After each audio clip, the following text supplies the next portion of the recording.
வணக்கம். குருவே சரணம்.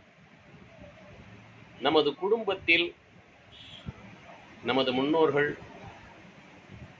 இறைவனடி சேர்ந்தவர்கள் கனவில் வந்தால் என்ன பலன்?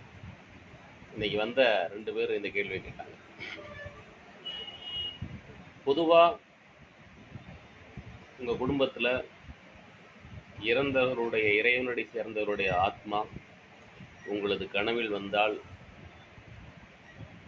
அதற்கு பல்வேறு காரணங்கள் உண்டு. அந்த கனவின் தன்மையை பொறுத்து பல்வேறு காரணங்கள் உண்டு.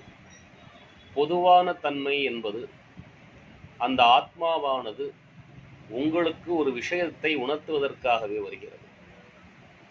நீங்க உங்க குலதெய்வம் கோயில்ல போய் அப்படி கனவு வந்தா அதன் பிறகு வரக்கூடிய வெள்ளிக்கிழமையிலேயோ அமாவாசை தினத்திலேயோ அல்லது பௌர்ணமி தினத்திலேயோ உங்கள் குலதெய்வம் கோவிலில் சென்று தரிசனம் செய்துவிட்டு அமைதியாக 2.5 நாளிகை பொழுது 1 மணி நேரம் அமைதியா உட்கார்ந்துருங்க. முடியலன்னா அங்க படுத்து தூங்கிருங்க.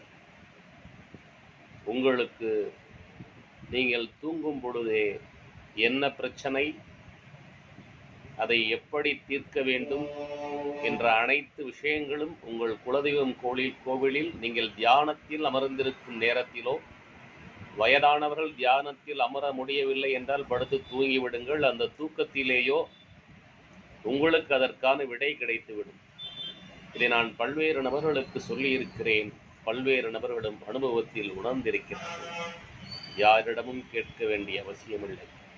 உங்கள் குலதெய்வம் கோயிலுக்கு ஏன் சொல்லச் செல்கிறேன் என்று கேட்டால், குலதெய்வம் கோயிலில் நீங்கள் போய் நிற்கும் அதே கோவிலில் உங்களது முன்னாடி உள்ள 14 தலைமுறை முன்னோர்களது ஆத்மாக்களும் அங்கு வரிசையில் நின்றிருக்கும். அந்த இடத்தில் மட்டும் அந்த 14 தலைமுறை ஆத்மாக்களும் உங்களுக்கான பதிலை, தீர்வை சொல்வதற்கு குலதெய்வம் கோவிலில் காத்து கொண்டிருக்கும்.